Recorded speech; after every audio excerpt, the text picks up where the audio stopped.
Hey YouTube, what is up? How is everybody doing today? We are jumping into Hannibal, Season 1, Episode number 4, called... I don't even know how to say that. I'm not going to lie to you. That's a word I'm never going to be able to say, I don't think. Let me know in the comments down below what the title actually is, how I need to enunciate it. That would probably be a lot easier. But still, we're not going to dilly-dally, we're going to skip the recap, and we are going to jump straight into this. So yeah, as we know, Abigail and Hannibal are teaming up. Will is still being tortured by Hannibal. We're leading into it. And walk across the flat fields. And when I look back from a distance, the house is like a boat on the sea.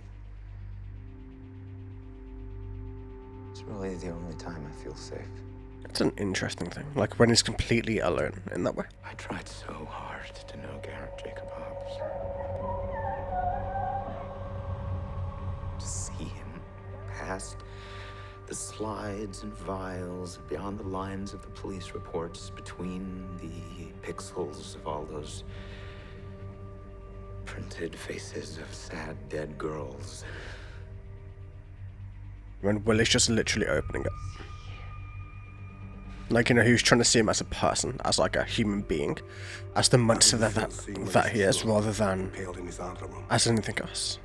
I felt like we were doing the same things at different times of day, like I was eating or showering or sleeping at the same time he was. Like this is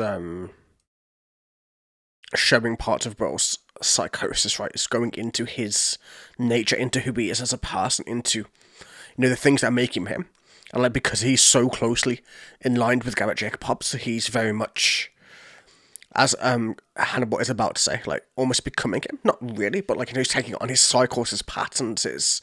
But I imagine when you were that close with a certain personality or psychosis for so long that it can take a hold on you. It can turn you or change you or psychologically twist you in that way. It does make sense to me, I get it. And also, we know Hannibal is going to be twisting his noose around Will's neck as well. Because we know what Hannibal is like anyway, but still. You will be becoming him. I know who I am. I'm not Garrett Jacob Hobbs, Dr. Lecter. He knows who he is, but how long is that going to last, though? He understands the dichotomy between both of the personalities, right? He's understanding what he's becoming, but at the same time, he understands that it's separate, but what can Hannibal do to twist that around? I'm interested to see how Hannibal twists this to his favour. That's some fucking sight. Look at them. That's nice. Kinda. Not really, but that's, well, I'm glad IOD ate today. No, it's nice food again. I mean, it's really not. This is all in Roll's imagination. The flies are still around there, right? Oh, that's such a cool effect, making the blood, come back into their bodies. That is so fucking sick, man. So, just in the pure fucking cinematography sense of the word. God damn it. Okay, let's go. Table has been set. That it has. Dinner. I wasn't invited. I take my seat at the head of the table. My seat, my place setting, next to Mrs. Turner. I am the guest of honor. Nobody's taken a bite of their dinner. If you don't eat your growing foods, you won't get any dessert. No one leaves the table. All afraid to move. Even the little ones behave themselves. Oh damn. You just got a hold on them. Family to this home invasion. I mean, if you have that kind of power over them, where technically it's 4 versus 1. Yes, they're children, but at max 2 versus 1. Worst case, one of you gets hurt really badly, and the other one could potentially overwhelm him while he's not paying attention. If it's just him by himself, but the fact he's able to hold their fear to such a way where they obey his every command in that way. Like, you know, even the children, like, do what he says. It just shows the kind of, like, the gravitas of his mentality. Like, you know, where no matter how outnumbered he is, or whichever way, there is, like, there is something about him that they fear. Obviously, he's probably got weapons and other stuff against them, but, you know. With threats of Turner family is executed simultaneously, with the exception of Mrs. Turner. So she's got to watch her family die in front of her. That's fucked up, but Shoot Mrs. Turner. yeah. Like I said, right? In some ways, it's better to attack him than to let him kill you without even trying to defend yourself. Like, I know it's not an easy thing to do, and it's like yes, you can say that, but would you really do it while you was there? Honest answer, I don't know. Like, personally, I have no idea. Like, I've like watched and listened to and read a lot of true crime stuff. Just like throughout most of my teenage years, adulthood, and like it's just stuff I enjoy listening to. Just because I find it interesting to see the mentality of killers and to see how the deranged and the twisted kind of like get their mentality from, or like, you know, at least to hear about what happened and to kind of piece together that kind of things. Like, it's a morbid curiosity, should we say? So things like this are very, very interesting to me. But no, I think it's much better to try to defend yourself than it is to try and to just be killed like cattle. But, you know, just my thoughts on it. Shooter went low to high, probably crouching. When was Jesse abducted? A little over a year ago.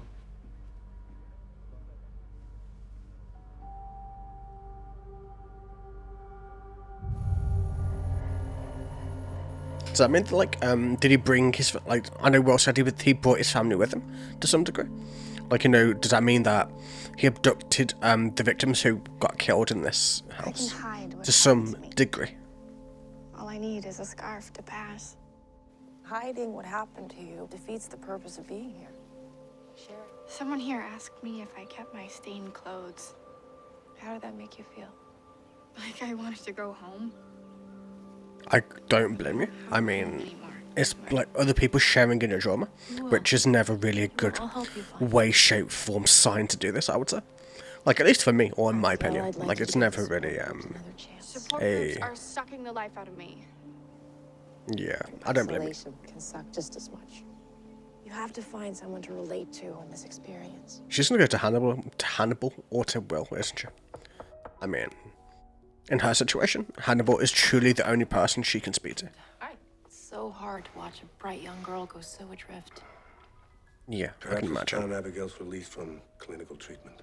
Released where? Back into the wild? I think Abigail needs to figure things out for herself in a safe, clinical environment, and that will give her. But to be fair, is that really like figuring stuff out?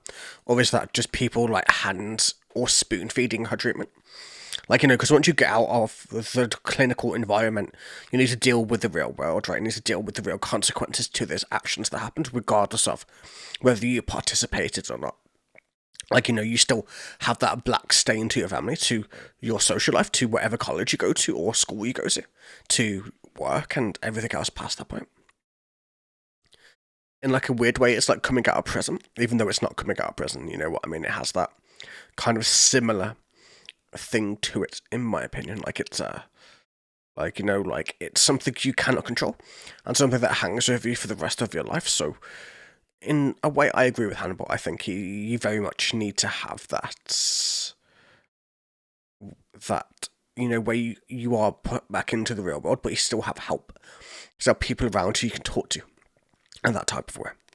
But still. World issues. But yeah, it's like a pragmatic approach compared to a really like compared to like a held back approach. Like the pragmatic approach is like the more Hannibal one, you know, because obviously he's trying to get her better, trying to push her through into the real world to kind of see how she stands on her own 2 feet.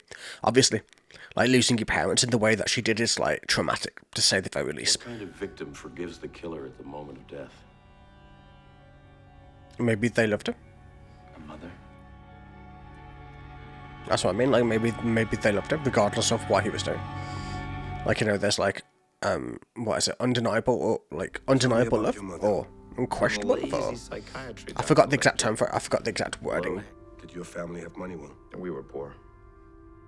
I followed my father from the boat yards of Biloxi and Greenville to lake boats on Erie. Always the new boy at school, always the stranger. Always. Yeah.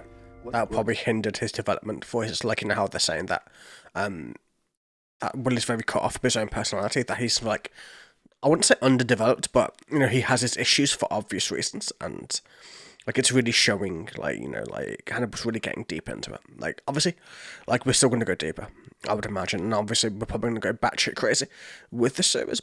Maybe Will not. may feel the tug of life before the FBI, before you. Simpler times in boat yards with Dad. That life is an anchor streamed behind him in heavy weather. Yeah. He needs an anchor, Jack. Yeah, he has no place to really anchor himself to reality. Like, for him, because he has to live so much in his own head, it's leading back towards that level of blurring reality with fiction inside of his head. And not knowing quite exactly where he stands. Or, like, he knows that, well, you know, the here and now is real, but, you know, how easily can things blur? I guess we will find out. We found a match to a set of prints we pulled from the Turner home. They belong to a 13-year-old boy from Reston, Virginia. His name is Connor Frist. Another kid. Another missing kid. Ah, fuck, okay. Vanished 10 months ago. Case was never solved. How many kids in the Frist family? 3, just like the Turner family. Fuck, he's got a pattern. We're Serial ready to killer go when vibes. You are. You're ready to go now, so let's go. I mean, we're basically going serial killer vibes at this point. There's a pattern, there's a motive, there's a specific pattern of people that he's going after. You know, families, 3 kids, etc. You know what I mean. Yeah. I mean, that's one way to celebrate Christmas Day. I mean, depends how morbidly fucked up you are. Like, I'm not going to lie, but... Something went wrong. Not a single present under the tree for Mrs. Frist. Took her presents, took her motherhood. Shooting her once wasn't enough. First bullet travels beneath her scalp to its final resting place, base of her neck. And it still didn't kill her. Hydrostatic I would shock paralyze shell her, though, in the right? skull would have caused brain damage. Her body went into convulsions. Shot her again. Put her out of her misery. Different gun. So someone else shot Connor's mom. So who is our additional corpse in the fireplace?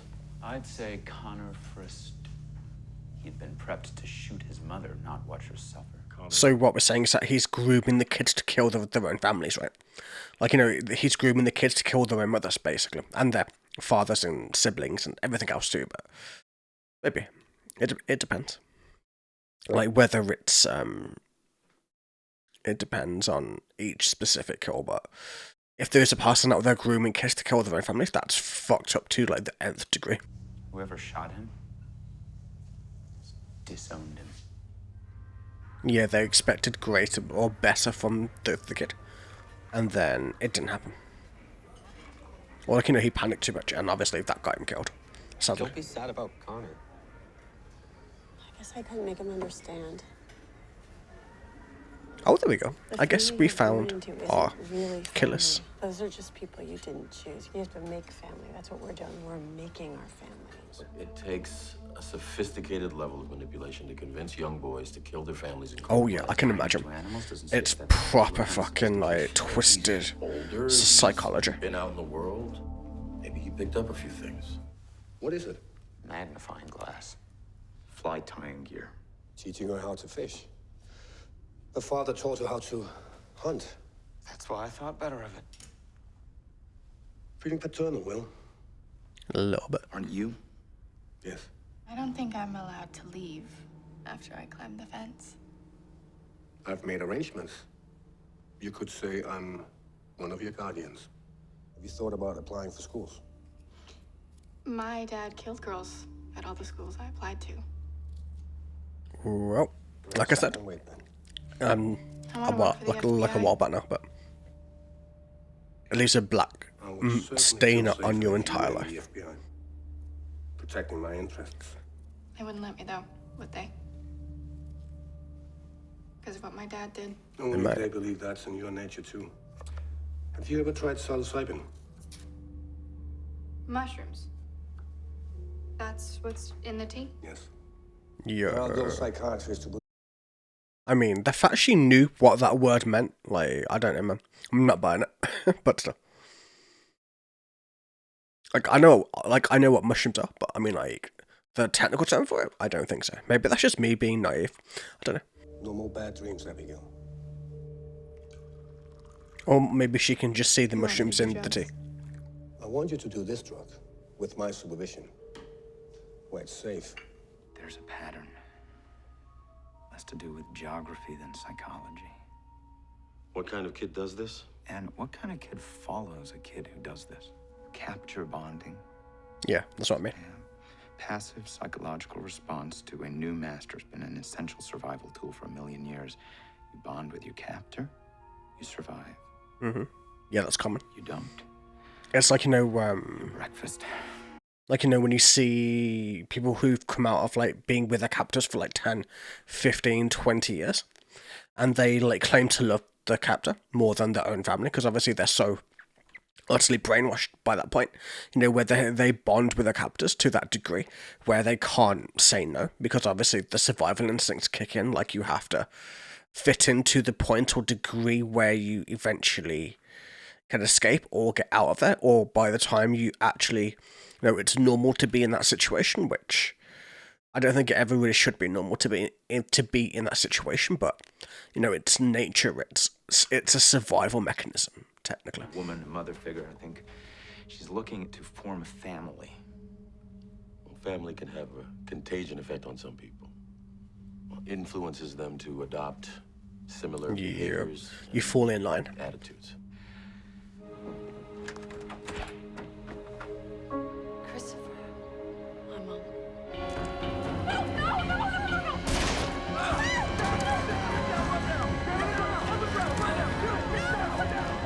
At least only shoulders up to. Like, they went for the least offensive part. Down, Christopher.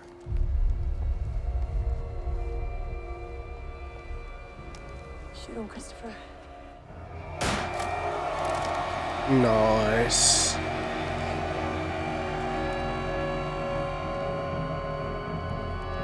That was a fucking shot, man. I'm not going to lie. Can I go home now? I don't think you're gonna go home for a long time. Well, no. Came here to kill your family. That's all anybody knows. I'm sure he'll get the help he needs. To get through the trauma, to get through Talk to my mom. everything, to get brainwashed to My real mom. whichever way. In a little while. But first, Yeah. I need you to talk to me. Well, yeah, hopefully he can get over it. I mean, I know they're gonna help him, or try. He's gonna be fucking traumatized for most of his life, Such a man. big deal about common still. courtesy. I'm a little taken aback, / a lot taken aback, that you would take my patient, out of the hospital without my permission. Hi, Dr. Bloom. Hello, Abigail. You were expecting me? Please. Obviously.